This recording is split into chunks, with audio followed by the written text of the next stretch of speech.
You're listening to ReachMD XM 157, the channel for medical professionals.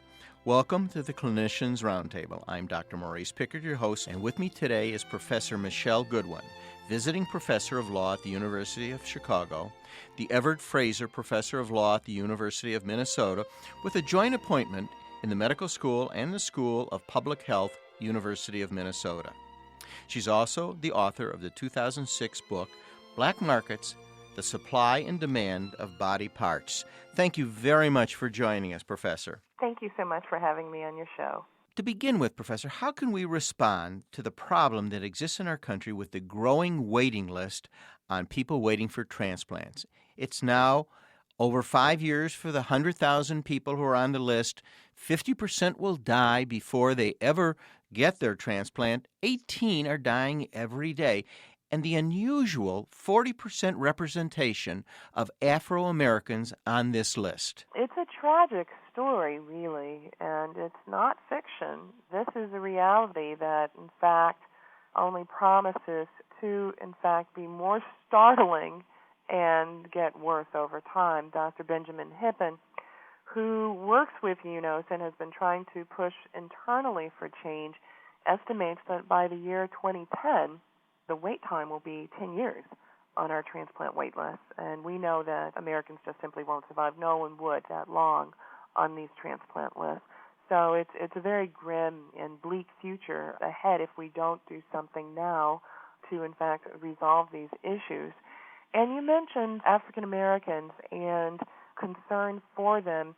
And I think that you're right on. You know, one would think that given the dynamics of the wait list that we would have address this issue earlier, not simply because they're African Americans, but if we could point out at any given time that there seems to be a particular group who is more significantly and severely impacted by a particular condition, and it's a condition in which we have developed policies around, then I think it would behoove us to address that. So if we were to think about what this has meant over time for African Americans, it's been very curious.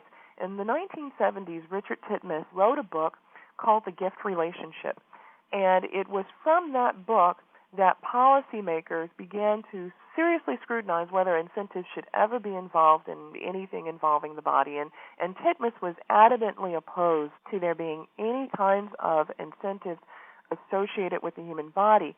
But most people didn't read directly the lines. I mean, maybe it's because, in fact, they were so shocking in his book, or between the lines. When Titmuss was talking about no incentives, he directly refers to black people. He refers to them as the Negroes standing in line to be paid for donating blood. He calls them the Skid Row of society, and he says that these Skid Row people would undermine the blood donation system by infecting it. Well, gosh, it seems to me that it's beyond subtlety, the race concerns there, and connecting black people with somehow naturally infecting the human blood supply. And what we know is that Titmuss was wrong. We know that Titmuss was wrong for a few reasons. One was that poverty has nothing to do with the health of one's blood at all. Two, Titmuss presumed that the people who would be wealthy people would necessarily be healthier than people who were poor. Three, during the AIDS crisis in the United States, we saw wealthy gay white men donating into the human blood supply here in the United States and abroad, and we saw the blood supply being tarnished, damaged, if you will, infected by those who were not aware of their HIV status infecting the blood supply. So I think that there have been false connections that have been made over time that are important to recognize and then move beyond. African Americans on the wait list, you know, part of the problem that we have, we don't even know the number of African Americans who actually are fully in need of organs because many never make the wait list. There have been studies conducted by myself and others that suggest that there are African Americans who are not referred onto transplant wait lists. New York Daily News in 1999 did a study about this in New York City, finding that there were blacks and Latinos in the city who definitely would have qualified to be placed on a wait list but had not been referred onto a list until they were at their second or their third or even fourth doctor who said, my goodness, why aren't you on a transplant wait list? And these people said, my goodness, we didn't know that I should be on a transplant wait list. So there's that lack of information that's there. Not all of this is nefarious by any means with doctors. Part of it is the rationing. The reason why, in fact, doctors have to refer patients onto the list, in part, is because we don't have enough organs coming into the supply pool to meet the needs of everyone who would deserve to be on the list. So we ration. We only put so many people on the list, and each year we take so many people off the list.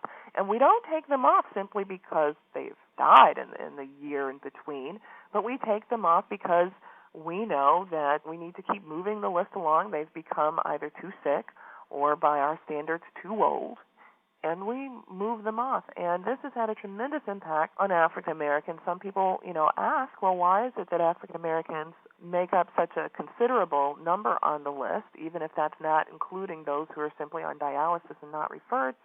A lot of it has to do with diabetes, higher incidences of diabetes in African American communities, hypertension, stress, the conditions under which they live. Lori Abrams, in a very compelling book called Mama Might Be Better Off Dead, Lori was a reporter, and after doing a couple of medical reports, she came across a family and thought, well, gee, wouldn't it be interesting to follow this family and report on what their lives are like over a 2-year period? What she found most profound was their interactions in the medical sphere, but how they lived. It was difficult sometimes to make appointments because the buses didn't run on time in their communities, and so many other issues that she called sociomas, right? That you have people who are living in compromised situations, and those compromised situations often impact their health. If you've just joined us, you're listening to the Clinicians Roundtable on ReachMD XM 157, the channel for medical professionals. I'm Dr. Maurice Pickard, and I'm speaking with Professor Michele Goodwin, visiting professor of law at the University of Chicago and the Everett Fraser Professor of Law at the University of Minnesota, and we're discussing in particular the disproportionate number of Afro-Americans waiting for transplants. What's the cause, and what is the solution? Do you think by incentivizing possibly the black community or other minority communities, this would lead to an influx of more organs for this particular group? Certainly think so. I mean, if we were to recognize that in some ways African Americans are the canaries in the coal mine for these situations, if we were to imagine that, see it for what it is, then we might in fact craft solutions to this larger problem that would benefit everyone, not just African Americans. For example, I think if we took this to a very localized measure, we know that African Americans are still very much committed to their religious institutions. What about if, in fact, we allowed for systems where people could more directly donate amongst themselves within their own communities? In some ways you can do that, but the language of the National Organ Transplant Act is so incredibly broad in terms of what it prohibits, this sort of valuable consideration, that many have wondered, well, whether or not churches, let's say, could even legally get away with just having their own kind of intra-familial, intra-church kind of process that, look, we'll keep our organs amongst ourselves. When someone needs an organ in this community, we'll give an organ to them right here within this church. Some people have said, well, that's an incredibly racist idea, and that, they've imagined that, well, what if someone with a Ku Klux Klan did this? And I've suggested that, well, who would want an organ from a member of the Ku Klux Klan anyway? Or what black person would be sort of breaking down the door to get that organ? Probably not many. Also, if we think about incentives for organs and what this might mean in African American communities, some have said, well, that would be akin to slavery, and it would diminish the personhood of African Americans. And I think that those are really false connections, the kind of false connections that really undermine what we know in terms of the horrible institution of slavery, where in fact people were not compensated for the labor that they provided. is a very cruel system that did not provide for any kind of autonomy, any kind of free choice, any kind of free decision-making. And in a system where we provide the opportunity for people to receive incentives, this is all by choice. No one has to participate. No one's forced to give up an organ at all. But it is that if someone can imagine him or herself as being that generous as to give an organ, that we will allow that person to, in fact, be made whole by a loss or to be made better by having donated. And, I think it's unfortunate that we have stopped right at the front door of this, and we've, in fact, been incredibly paternalistic, suggesting that somehow this would damage the psyche of African Americans, that somehow, at the other extreme, that African Americans would be so irresponsible with whatever financially they might receive that it wouldn't be worth them being paid at all. And I think that those are really simply distasteful arguments that often come into this sphere, and they undermine the possibility of choice. And I think what we want is more choice, not less, for African Americans, because if anything, we certainly knew that during the time of slavery, and even later during Jim Crow era in the United States, those were not times where African Americans were vested with independence, autonomy, and choice.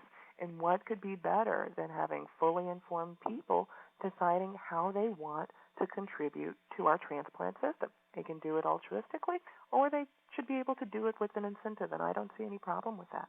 In your book, you really make a point for moving from this paternalistic model to a question of dealing with this issue as social justice. I think that's what you're saying right now. That's absolutely it. This is a matter of social justice, and I think that we're able to achieve social justice when we allow African Americans, when African Americans are vested in the same kinds of rights and opportunities as others. And it's an interesting irony that the very paternalistic arguments that are made for keeping African Americans outside of compensated donation systems are not made when it comes to educated young white men and women who are at colleges and universities who are regularly sought after for their genetic materials. I want to thank Professor Michele Goodwin, who's been our guest today, and we've been discussing how to improve the system that provides organ donation in the United States and save lives. I'm Dr. Maurice Pickard, and you've been listening to the Clinicians Roundtable on ReachMD XM 157, the channel for medical professionals. For questions and comments, please send your emails to xm@reachmd.com or visit us at reachmd.com. Thank you for listening.